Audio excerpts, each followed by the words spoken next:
Australia's New South Wales State Parliament was recalled on Monday to vote on proposed new laws that would impose major curbs on firearm ownership, while new court documents detail the Bondi Beach terror attack.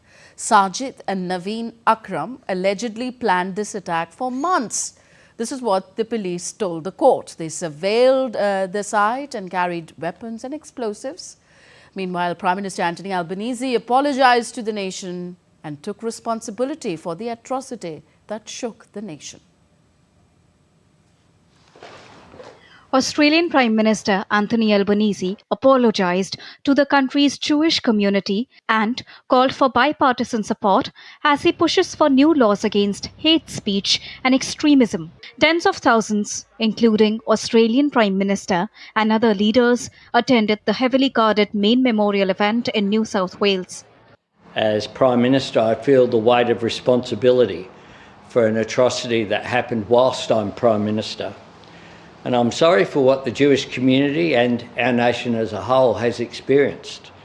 The government will work every day to protect Jewish Australians, to protect the fundamental right as Australians that they have to be proud of who they are, to practice their faith, to educate their children and to engage in Australian society in the fullest way possible. The Parliament of Australia's New South Wales state was recalled on Monday to vote on proposed new laws that would impose major curbs on firearm ownership following the mass shooting on Sydney's Bondi Beach last week. The new rules will cap the number of guns an individual can own to 4 or 10 for exempted individuals like farmers. The legislation would also ban the display of terrorist symbols. Authorities will also be able to prohibit protests for up to 3 months following a terrorism incident. We're introducing new laws, tough new laws, to protect the community, to crack down on hate and strengthen public safety. The legislation bans the public displays of terrorist symbols, outlaws violence, incitement to violence in New South Wales, and gives police stronger powers during public assemblies. Removing guns from our street makes our streets safer. We have more than 1.1 million guns in our state.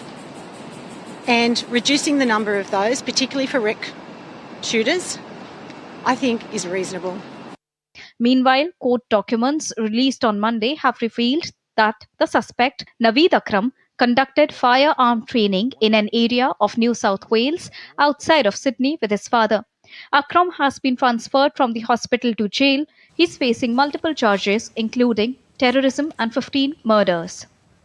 Anamika's report for DD India.